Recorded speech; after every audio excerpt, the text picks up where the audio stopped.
ഇന്നും യേശുവിനോടുകൂടി യാത്ര തുടരാമെന്ന ഈ ശുശ്രൂഷയിലേക്ക് താങ്കളെ സ്വാഗതം ചെയ്യുകയും കർത്താവായ യേശു ക്രിസ്തുവിന്റെ നിസ്തുലനാമത്തിൽ വന്ദനം ചെയ്യുകയും ചെയ്യുന്നു.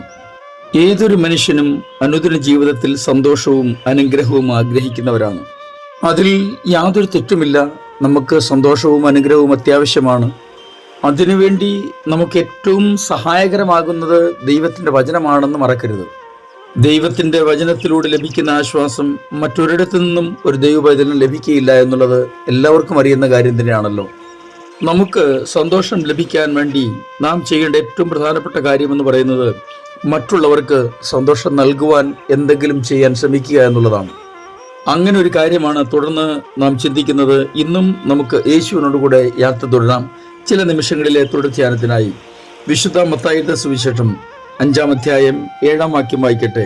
കരുണയുള്ളവർ ഭാഗ്യവാന്മാർ, അവർക്ക് കരുണ ലഭിക്കും. കർത്താവിൻ്റെ ഗിരിപ്രഭാഷണത്തിലെ അതിപ്രധാനവും പ്രസക്തവുമായ ചില വാക്കുകളാണ് പ്രാരംഭമായി തന്നെ ഇവിടെ രേഖപ്പെടുത്തിയിരിക്കുന്നത്. ഈ 5, 6, 7 അധ്യായങ്ങളിൽ വിവരിച്ചിരിക്കുന്ന കർത്താവിൻ്റെ പ്രസക്തമായ പ്രസംഗത്തിൻ്റെ ഭാഗങ്ങൾ ഏതൊരു മനുഷ്യനെയും രൂപാന്തരപ്പെടുത്തുവാൻ ഉതകുന്നതാണ് എന്നത് ആർക്കാണ് അറിഞ്ഞുകൂടാത്തത്? എന്നാൽ പലപ്പോഴും നമുക്കിതിലെ വാക്കുകൾ വെറും വാക്കുകൾ മാത്രമായി തോന്നുകയും ചിന്തിക്കുകയും അങ്ങനെ പരിഗണിക്കുകയും ചെയ്യുമ്പോൾ വേണ്ട നിലകളിൽ ഈ വാക്കുകളുടെ പ്രാധാന്യം നമുക്ക് തിരിച്ചറിയാൻ കഴിയാതെ പോവുകയും അതിൻ്റെ പ്രയോജനം നമുക്ക് ലഭിക്കാതെ പോവുകയും ചെയ്യും എന്നുള്ളത് ദൗർഭാഗ്യകരമായ ഒരു അവസ്ഥയാണ്. ഏത് സാഹചര്യത്തിലും മറ്റുള്ളവരോട് കരുണ കാണിക്കുവാൻ നമ്മൾ കടപ്പെട്ടവരാണ്. അത് നമ്മൾ ശീലിച്ചേ മതിയാകൂ. ഒരിക്കൽ ഒരു മനുഷ്യൻ അലറിക്കരഞ്ഞുകൊണ്ട് മരുഭൂമിയിലെ ഗോത്രവർഗ്ഗക്കാരുടെ തലവനെ കണ്ടിട്ട് ഒരു സഹായം അഭ്യർത്ഥിച്ചു. അയാൾ ഇങ്ങനെ പറഞ്ഞു: എന്നെ ഒട്ടേറെ പേർ പിന്തുടരുന്നുണ്ട്, അവരെന്നെ കൊല്ലും, എനിക്ക് അഭയം നൽകിയേ മതിയാകൂ, അതിന് കരുണ ഉണ്ടാകണം. കുറ്റവാളികൾക്ക് അഭയം നൽകി പ്രതികാരത്തിൽ നിന്ന് അവരെ രക്ഷിക്കുന്ന ഒരു രീതി അവർക്കുണ്ടായിരുന്നതിനാൽ തലവൻ അത് സമ്മതിച്ചു. അല്പസമയത്തിനകം ഈ മനുഷ്യനെ പിന്തുടർന്നിരുന്ന ആൾക്കൂട്ടവും അവിടെ ഓടിയെത്തി. അവർ എല്ലാവരും ഒരേ സ്വരത്തിൽ കുറ്റവാളിയെ വിട്ടുകിട്ടണമെന്ന് ആവശ്യപ്പെട്ടു. എന്നാൽ മൂപ്പൻ സമ്മതിച്ചില്ല. അദ്ദേഹം തൻ്റെ നിലപാടുകളിൽ ഉറച്ചു നിന്നു. ഒടുവിൽ അവിടെ എത്തിയ ആൾക്കൂട്ടം ഒരേ സ്വരത്തിൽ പറഞ്ഞു: ഇനിയും ഞങ്ങൾ പറയുന്നത് കേട്ടാൽ നിങ്ങൾ അയാളെ ഞങ്ങൾക്ക് വിട്ടുതരുമെന്നുള്ളത് ഉറപ്പാണ്. മൂപ്പൻ കാര്യം അന്വേഷിച്ചപ്പോൾ അവർ ഇങ്ങനെ പറഞ്ഞു: ഈ മനുഷ്യൻ കൊന്നിരിക്കുന്നത് നിങ്ങളുടെ പേരക്കുട്ടിയെ തന്നെയാണ്. മൂപ്പൻ ആകെ തകർന്നുപോയി. ഒടുവിൽ അയാൾ പറഞ്ഞു: എനിക്ക് ആകെ ഉണ്ടായിരുന്ന ഒരു പേരക്കുട്ടിയാണ് ഇയാൾ കൊന്നിരിക്കുന്നത്.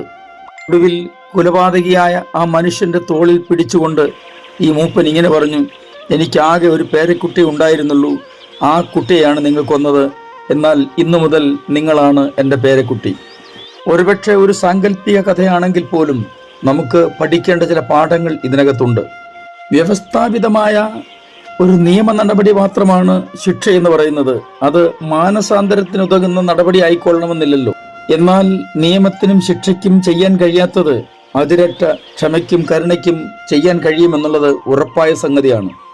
വിചാരുന്നവരെയും ആക്രമിക്കുന്നവരെയും കണ്ടുകൊണ്ട് അല്ലെങ്കിൽ അവരുടെ മധ്യേ നിന്നുകൊണ്ട് ഒരാൾക്ക് എങ്ങനെയാണ് സ്വയം തിരുത്താനാകുന്നത്? വെളിച്ചത്തിൽ സഞ്ചരിക്കുന്നവരെക്കാൾ ഇരുട്ടിൽ സഞ്ചരിക്കുന്നവർക്കാണ് സഹയാത്രയേറെ കൊണ്ട് ആവശ്യമുള്ളത്. അതുകൊണ്ടാണ് കർത്താവ് പറഞ്ഞത്: സൗഖ്യമുള്ളവർക്കല്ല, ദീനക്കാർക്കാണ് വൈദ്യനെ കൊണ്ട് ആവശ്യമുള്ളത്.